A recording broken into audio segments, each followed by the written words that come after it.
Call is now being recorded. Hey, welcome to the V2V podcast, episode number 5 with Shorts and Aurelius. Say hi, Shorts. Hey. We're so unprepared for this. Yes, ridiculously unprepared. I'm like talking to 15 people too who are still messaging me, so they're just like, Oh, well, that's and let them break in. Maybe they have some good ideas. Yeah, I was thinking that too, but I'm just gonna ignore everything from now on. Well, I think we should crowdsource our topics.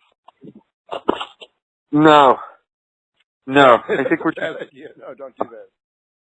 No, I think we should just stick. No, this is not a good crowd. This is not the right crowd. Well, let's talk about that. So, yeah, what kind of people you have on your line there? What is going on? Should I be concerned? Okay. No, but one of them's a survivor who claims that they've found connections to MK Ultra and WASPs, which is like a very common theme that I found with survivors. They seem to sort of think at some point or madness that the government had part in this. And whether that's true or not, we don't know. Clearly at some point technology must have passed hands on how to, behavior modify people. But we're not certain of any of that, and there's been no files and no leaks and no full true connections. But this young lady is definitely a very nice young lady. She's just a little lost in the hole. Another well, one sure. Well, that doesn't mean it's not true. No, not at all. No. I mean, to her point, that's where these private companies and individuals kind of learned their techniques in a lot of ways. Yes. Yeah. Even if there's not a direct relation with the government and what is going on currently. Well, there's two things, right? There's two things. You can either have like MK Ultra connected in that they passed the technology and how to do this, or you can have MK Ultra connected in that they're in on it now and they're getting files and they're studying us. And that is, the latter is just madness. Well, I think part of the problem is the use of the term MK Ultra, which is that was the thing. Yeah. Of course they've the powers that be have moved on to other techniques and code names, certainly. So I think that's part of the problem with that kind of talk, because the term MK Ultra distracts from reality. Because that's old news, and yeah, it's well documented as a thing and as a technique, and here's the problem. Like, if you say that the government's using these MK Ultra style techniques that were established years ago, it doesn't give the government enough credit to be able to influence the current situation. You know what I mean? Like, they've moved on. Yeah. I mean, right. So also, I get. Yeah, I understand, but I think that's a little naive. I don't know. Maybe not even in a like, oh, you're foolish kind of a way, but like naive in the sense that, oh, no, they're doing far more than you would ever suspect. yeah. Right. Indeed. Maybe that's a good argument to put forward. Like, oh, you're like, this is like antiquated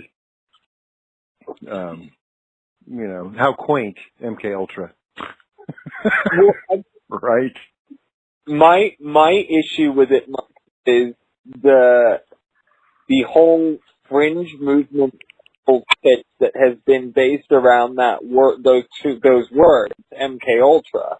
So therefore, it's a trigger word like chemtrails or right, exactly. That yes, it distracts from the reality. Right. Or like anal probing, aliens. Sure. Hey, who's to say that the aliens don't want to be probed? Right? I mean, everyone's always talking about, they're probing me. Yeah. What about the aliens who are searching for probing? Like, they want to be probed. They're like, probe me. Dude, no one talks about that. Dude, no one, like, that's a hell of a long travel, a lot of, like, energy to go through to get to traveling just to be probed. I figure you could figure something out on probe. Right. It's a long way to probe or to be probed. That is the question. Mm-hmm. Right. Come on. They don't do that there? Wherever exactly. there is? I haven't had a good probing in millennia. Let's go. Light years. Let's go to that other galaxy. Travel. Hey, look, there's a planet there. Might have inhabitants who can do anal. Right. It's, yeah. What? Probing. So what else? Like any other exciting topics from your scandalous friends knocking on your door there?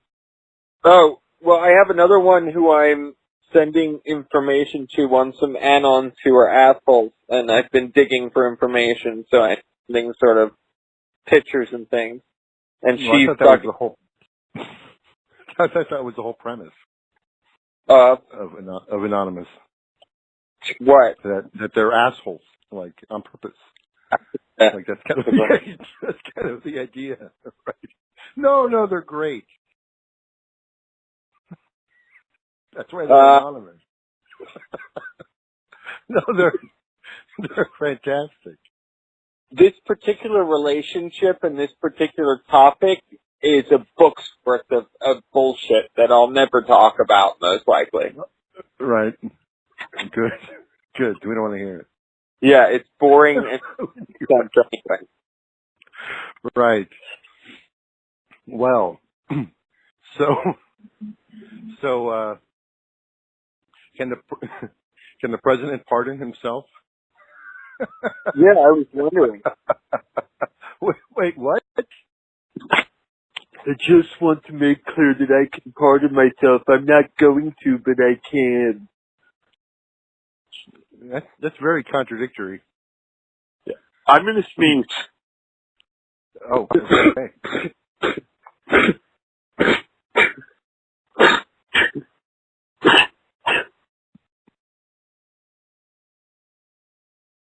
Okay. You're back. All better. Yeah, that's the second episode in a row where you've had a little sneeze on. Yeah, we have a reoccurring theme. It's sneeze time. Well, that's what we need, reoccurring themes. Yes. Speaking of which, Charlie Sheen update. Charlie Sheen update. Winning. And ghost skin. So, yeah. Denise Richards is asking Charlie Sheen for help. She owes bills on her horse stables and apparently can't pay the bill. So she's reaching out to Charlie to help pay the horse bill. Will he do it? Of course. Why wouldn't he? Well, she has his balls, and she's kind of always had his balls. At least it seems, well, not in the beginning, but definitely after the first time it went to court. Like it was, a ball grabbing, and everything went silent between them, and he never talked about her ever again, except in a good light. You know? Oh, yeah, that's very true. He has nothing but good things to say about her. Even though, yeah. even though I have it by the mill that she's a pretty fucking god awful person. Yeah, that probably has a lot to do with why we don't see her in movies anymore, I would imagine. Well, she wasn't a good actress either. I mean, she could get naked and kiss people, but that's about it. Yeah. Right. There's this general idea that the majority of celebrities are rude or obnoxious or mean or condescending or arrogant, which kind of tends not to be the case. Usually, like to navigate through that world, you really kind of have to be a nice person in order to gain success, even if it's superficially nice. Sure. So, right, because no one wants to put up with that, and yeah. So we see these little like snippets of like bad behavior or rude behavior from celebrities, but generally speaking, that's because like someone bothered them while they were trying to eat dinner, or some kind of normal thing that anyone would be kind of taken aback at, but then it's like a big deal because this is like a public person. Sure. So when you see people like suddenly not appearing anymore, or even if they were bankable actors, it's usually because they're really just not good people.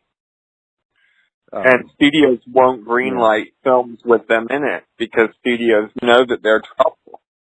That's the thing. Right. Word spreads fast in Hollywood, man. If you're a bad person, people know. People talk.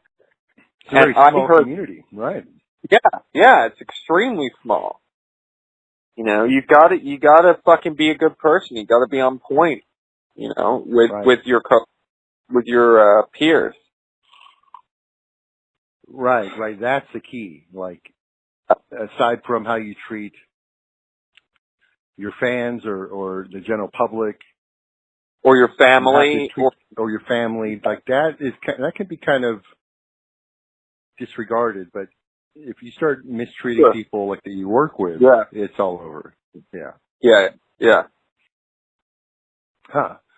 So that's interesting that you can't pay a stable bill, though. I mean, that doesn't seem like that would be that much. No. I mean, in like, relatively speaking, like, very strange. I mean, can't you like sit down with people for an exclusive interview worth $1 million? I'm sure they'd pay that for someone would. National Enquirer, someone. You could make money. Like, it's not like she's not bankable in some way. She was someone's once. She knew some people. She saw some. Yeah. Have someone ghostwrite a book for her. Yeah. Yeah. Figure it out, Denise. Get your horses together. Okay. Let's move on. Cause I don't want any horse skin condoms. No horse skin condoms for his pleasure. Rib, for my pleasure. Horse skin condom. I went out in Denise's stables and I skinned them myself. Well, see, I think that's what she's worried about, is that if she can't pay the stable bill, then, that's what's next. Horse skin condoms. And they'll make money off of that. Yeah. Charlie Sheen branded horse skin condoms. I also have a horseshoe lube and horseshoe. Oh man. Pleasurings, and also, if some horse teeth, I have some of those. Right. Wow. So we're already 15 minutes into this, and it's going nowhere. Yeah, I know. Perfect. Yeah, that's great. Yeah. Okay. That's what we want. So, Shia LaBeouf is making a movie about his dad. Yeah. Who's his his dad's dad? pretty notorious. His dad is Jeff LaBeouf, who's Who's that? hiding out in Costa. His dad is Jeff LaBeouf. He's hiding out in Costa Rica at the moment. What's he notorious for? He's notorious for being a drug-addled clown, like literally a clown, like commedia dell'arte. Yeah. Like a traditional clown. Oh, Yeah. apparently he opened for the Doobie Brothers back in the day. Yeah. And there's some reports that there was some sexual misconduct with a minor back in the early 80s, and he failed to register as a sex offender. So he split town. Right. For a while, he was living in Shia's garage. Yeah. And back when Shia was doing his Nickelodeon show, Even Stevens, he was accused of like attacking some gay dude for giving Shia a hug. And but he's quote recovered. You know, he's gotten his life back together, and apparently. And this is ringing too many bells, Marcus. You said too many bells. Like, yeah, right. It's weird.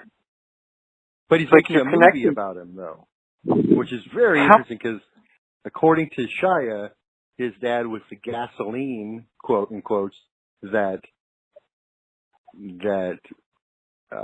prompted him to become an actor. Like all of the turmoil and all of the craziness led him into wanting to be an actor in the first place, which makes sense in a way that a lot of performers don't really reveal, that in order to escape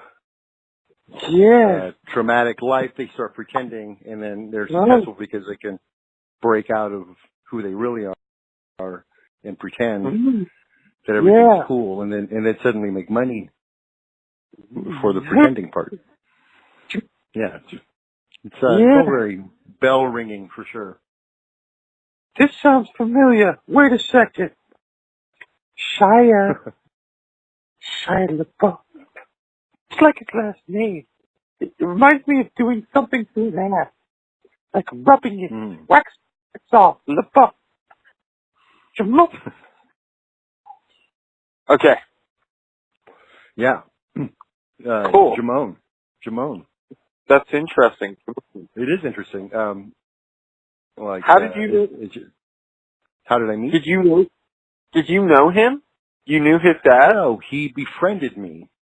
Rather recently, and he's been kind of blowing up my my news feed with hearts and likes. Really? Apparently, he's become kind of a fan of like my like Facebook comedy or whatever, you know, and he likes my pictures and things like that. And we have a mutual friend, this woman who runs a woman's recovery house, who legitimately knows him, like in person. Yeah. And he just kind of established a connection, and that's fine. But it's very interesting because, as we just said, this world is very, very tiny. You know, it's a very small community of people that, I mean, you know, you're connected in kind of obscure ways to or not so obscure ways to very famous, very popular people too. Yeah. I was actually thinking about that the other day, actually, and how Cameron Crowe kind of, in a way, with his movie that is kind of about my mother's life. Cameron Crowe's interesting, right? Because I have a connection there too. Huh. So Cameron Crowe. Let me finish my so Almost Famous that's basically about Peter Frampton and Humble Pie. And that's Okay. about when Cameron joined the band when he was 16 on tour and started the journalism and taking and Right. it's funny that it's called Almost Famous because that's really how I've always felt my entire life. It's like we're always surrounded by these people, very protective of them, just as we should be because they're wonderful people, but we're not, no one would know, like very famous people would know my mother by name if they saw her. Extremely famous people. But, sure. But no one would know my if they saw her. Do you know what I mean? Right. Exactly. It is interesting. Yeah. So, and in a way that, from the the era that movie is based on, like that's your mom's culture too. Yeah. Yeah. It's wild. So my connection with Cameron Crowe is that my mom's best friend in high school was a photographer named Kim Walker, and back in I think it was 1976, she and her boyfriend, I forget his first name, Gottlieb, and Cameron Crowe went to Jamaica to document the, reggae music. And, wow. So they stayed there for like 6 weeks, talked with all of the artists like Bob Marley, Peter Tosh, Inner Circle, all these guys, right? Bunny Wailer, all these guys. And then periodically went back and forth for like another 2 years. And Crowe was writing about this stuff in Rolling Stone, and Kim was taking pictures, and I think her soon-to-be husband was also worked for a music magazine, and they were responsible for bringing Bob Marley to New York City for a concert. A couple of years later, and so there's that. I mean, there's that familial like connection between my mom, her best friend, who I'm still in contact with, and then the whole universe of like stars and celebrity. It's all very just right there. You can just reach out and touch it. Not that it matters because they're just regular people, but there's this intense fascination with being close, like to the sun, I guess, in a way, or to like what people think of as like I don't know, a life worth living. There's a lot of misconceptions, of course, because even famous people live terribly mundane lives. They do exactly the same things that everyone else does, except because of their cult of personality or their artistic output or a combination of those two things, people become very infatuated and into whatever it is that they're doing, or the personality of the person, or the perceived personality of the person, and and all of that whole bag. Yeah. So and I think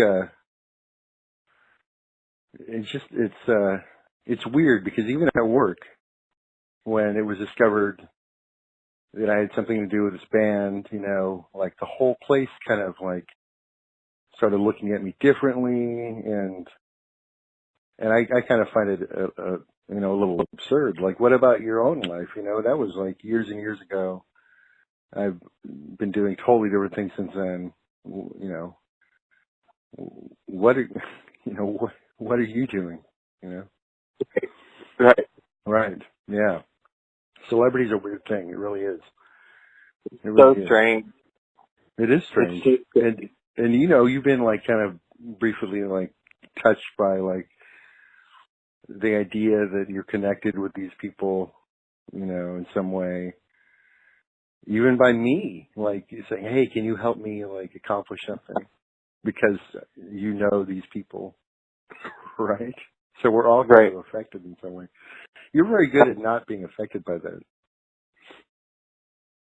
In fact, I think you almost go the other way.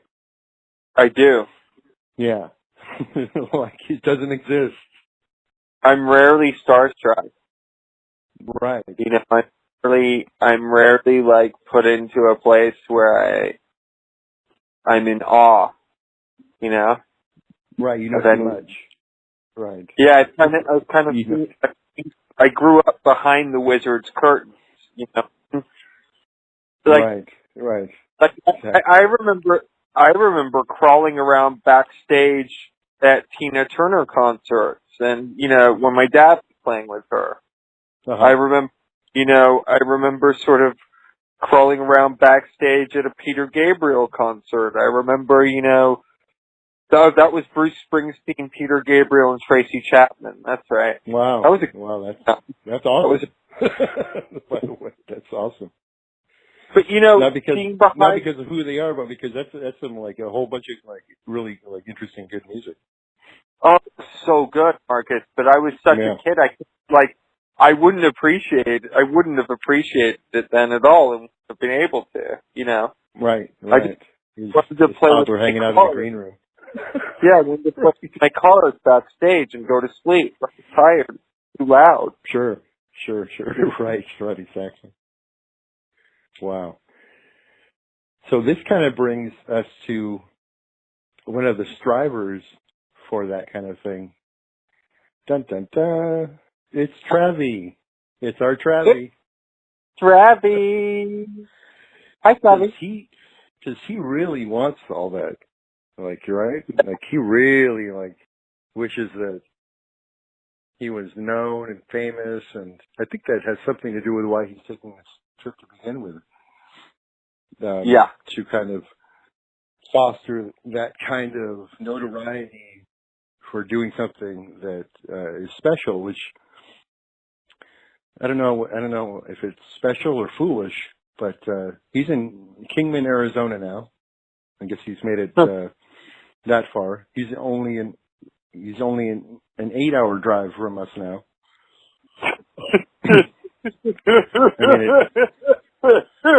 Right.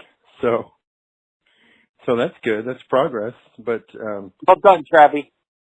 You're doing it, man. I looked at the map before we got on the phone, and wow, because he's going up I-40. Yeah. And he's headed it swings up north now a bit, just above Phoenix towards Albuquerque, New Mexico. And then up into like the southern part of Colorado, which is very similar to it's very southwestern, that part of Colorado. It's not, you don't hit the mountains until you get a little further north. So it's nothing but desert. Yeah. And you know, it's 100+ degrees out there. And you know, he has his friction issues. Oh my God. Rad. I'm just like genuinely worried about him because, you know, he's talking about second guessing his whole trip and how he misses everybody. And just recently this morning he was saying that he missed hearing music, and all these people responded like, no, make your own music, and what about the bike noises? Just turn that into music. And then he quickly, like, because he was getting kind of like solutions, he quickly flipped that to, no, what I really want is applause from the audience.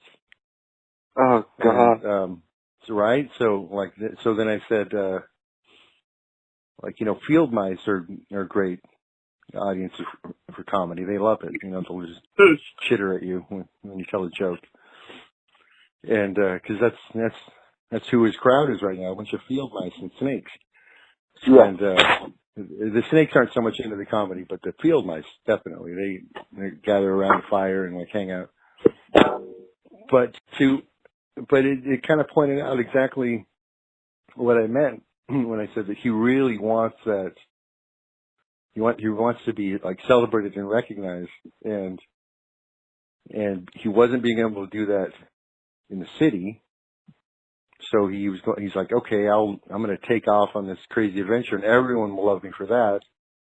And sure, people are like fascinated and like applauding him along the way, and people are concerned, but it's just not enough. He wants the real like neon sign applause stuff going on, and it doesn't make a lot of sense to me. Why would you leave humanity in order to get like that kind of adulation? Because it's just not there.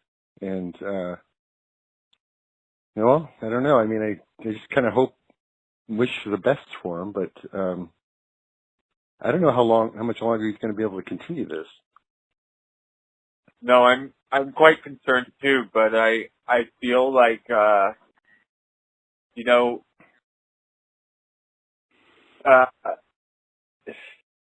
he has a delusional fame thing, and Right. he also has issues with just not being able to restart life the way you should by going through the motions, or even like going to the DMV and getting your ID, like things like that. It's just not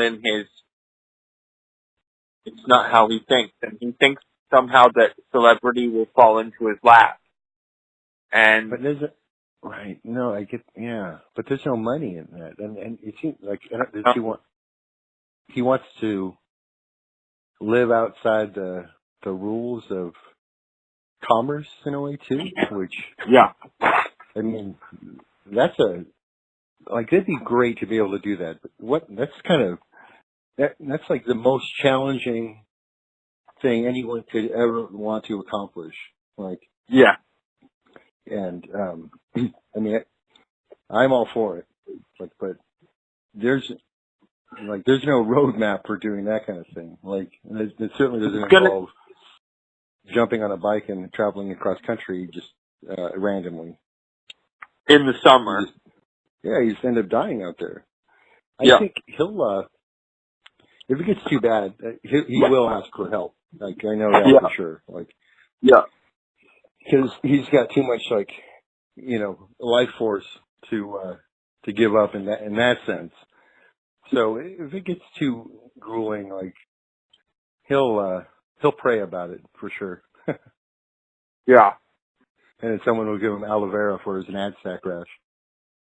Knapsack rash and pop. Yeah. He really went with that one. Yeah, that was great. He had his rash and he prayed about it, and then someone drove by and offered him some aloe vera juice and some like plant material to soothe his pain. That kind of stuff needs to stop happening because it's only going to drive him further into delusion. I think, like, oh my gosh, stop giving him aloe vera.